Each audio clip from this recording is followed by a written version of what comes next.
Hi everybody, Mike here with you guys once again, and I wanted to talk about this for a while. It's been about half a year now since the H generation consoles, the Xbox One and PlayStation 4 came out, and so I'm going to be doing a comparison between the two because I own both systems and I've had them for a while, and despite the fact that I don't have a whole lot of games for either one, um, I would like to talk about the differences between the two, which I think is better than the other, and so on. So here we go. Um, First thing I want to talk about is starting up a game. When you buy a game on the disc, um, you on it take they both have to install to your system, but it only takes a minute or two. Actually, it's taken me less than that, I think, to get my game ready to play on the PS4. Whereas on the Xbox One, I have to wait a lot longer. Now, I don't have to wait for the entire thing to install on the Xbox One, but I do have to wait longer than on the PlayStation 4. So the PlayStation 4 has a definite advantage when it comes to wanting to start playing right away. And you can even play your game while it's updating. So that's really cool. Not only that, but on PS4, you don't have to put your disc in for an update to happen. As soon as you turn on your disc, if there's an update for a game that you own, um,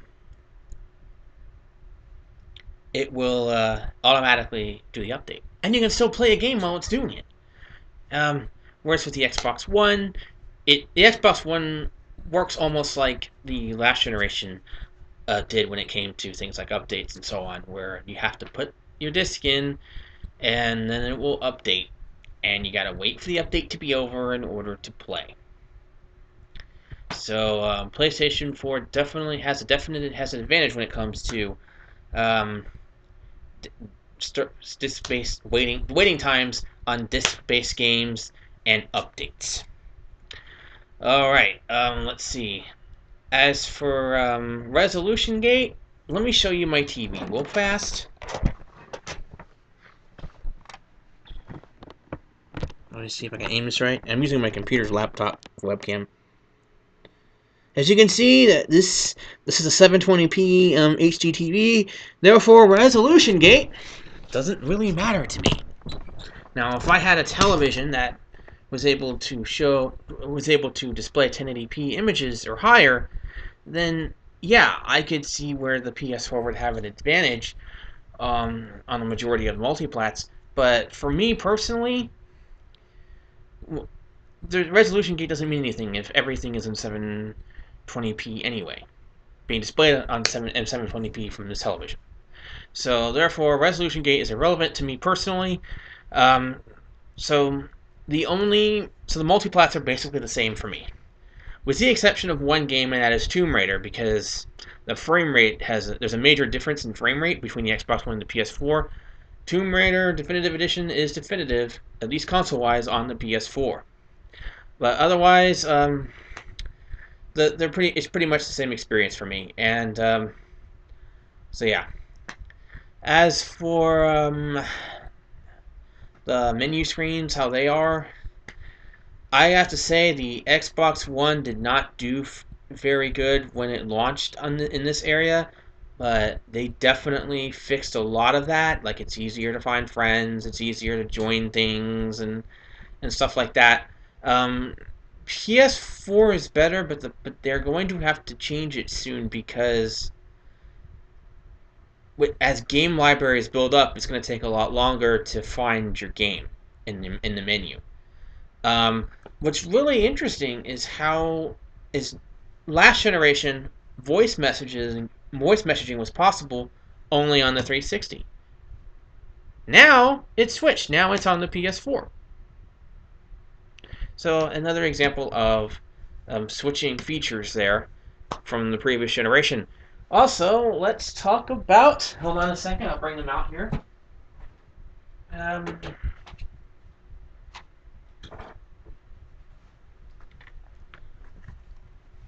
The controllers. Which one do I like better? I will say this: the PlayStation 4 controller. When I first saw it, I wasn't too impressed with how it looked. But when I touched it for the first time, it felt amazing, especially the way that the edges feel on your palms along with the triggers. So, yeah, I really just I never was that picky about controllers before, but once I touched the PS4 controller, I understood why people had a problem with the DualShock 3. It just feels wrong now compared to the DualShock 4. Um, the Xbox One controller didn't really change a whole lot. They fixed the D-pad. The D-pad is definitely better. Still not ideal for fighters, but it is better than the D-pad for the 360. I also like that the batteries are um, more inside and not sticking out so much. Um, the downside to this is when you first play when you first touch the Xbox One controller, the sticks feel a little coarse on your thumbs, but you get over that pretty quickly. Um, oh, and back to the DualShock 4. The only issue I have with it is the light, and I wish I could turn it off because it really drains battery. I know that you can dim it, and I dimmed mine, but still, it would be nice since if I'm not using the light to be able to turn it off completely. That would really go a long way for me. Um, so yeah, those are the ups and downs of the controllers. Let's see. What you're gonna spend more time on depends on where you play your multiplats at. And as far as I'm concerned, it depends on what system your friends are gaming on, and if those games have multiplayer, and if your friend or friends have those same games on that system. So for me, my friend's a big Xbox fan. I call him fanboy, but he's an Xbox fan, and so a lot of my multiplayer is going to be on the Xbox One. It doesn't mean that the Xbox One is better than a PlayStation 4, um, or vice versa. It just means really who you hang out with, what system they own is going to determine, if you own both consoles, which system you're going to be spending more time on in terms of, and that is determined by multiplat. So when I got Watch Dogs for the PS4, and I didn't think when I got it for the PS4 because I didn't think my friend was going to like it. He actually said it looked boring to him, and he didn't really play a lot of open world games.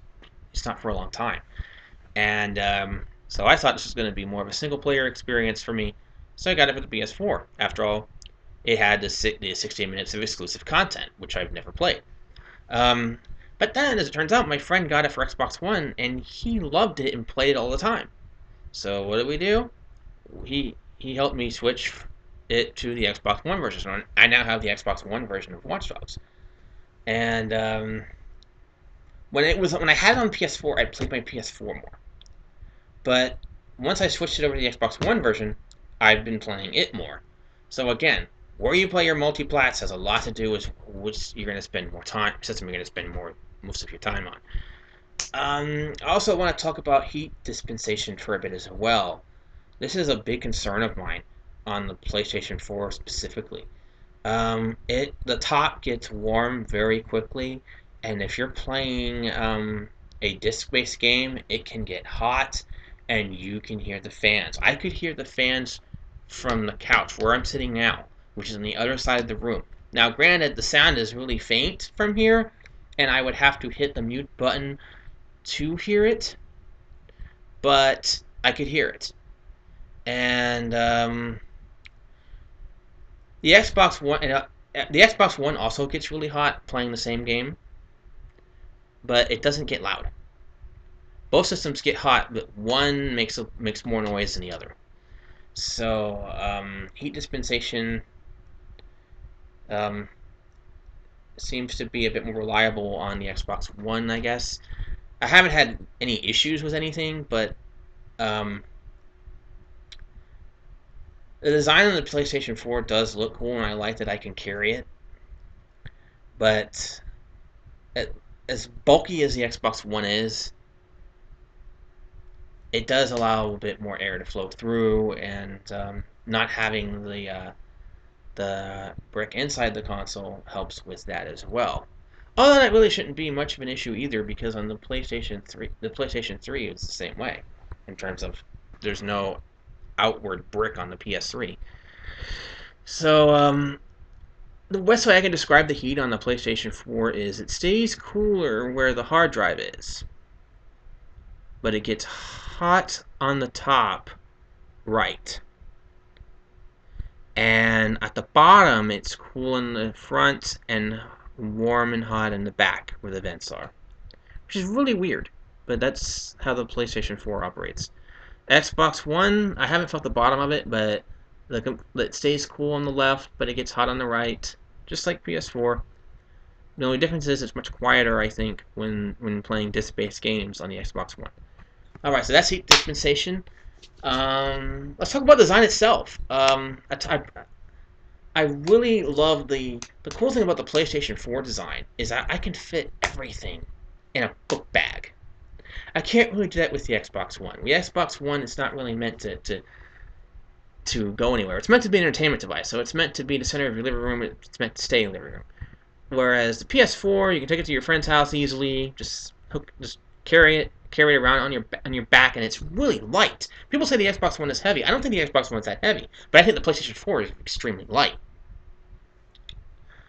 What else am I going to talk about? I had another topic in my mind that I want to discuss on this issue between the comparisons between the two. Um, uh, there are other features I'm not going over because I don't have Windows 8, so I can't talk about Smart Glass, and I don't have Vita, so I can't talk about Remote Play. So I'm not going to be going into those. Oh yeah, the last thing I want to discuss real quickly is hard drive space. PlayStation 4 allows you to replace the hard drive inside the console, which is a bit too complex for me. I like how the Xbox One has it, where you can plug in an external hard drive via USB, and I prefer that, but I can understand why some people might not, because it does add an extra. It makes your entertainment center look less organized, but the cool advantage to having an external is it's easier to carry it with you. You can take your if you download all your information to your external hard drive, you can just take it to your friend's house and everything's there. You just sign in, boom, you're ready to go. So there you go. Those are the differences. I honestly don't have a personal preference right now. It's still too early to tell. There's still a lot more coming in the future. Twitch is equal on both. The game library is solid on both. And resolution gates are relevant to me because, again, my TV is only 720. So I am enjoying both systems, and I don't really play on them that much because there's not a lot for them. But that'll change, obviously. But right now, it's a tie. Right now, I can recommend. It's a tie for me. I like them both, and we'll see what happens in the future. Anyways, that is it for my comparison video between the two consoles, and I'm pretty sure I'll do another one later on when there are more games for the systems and more features available. So that is it, guys. Take care.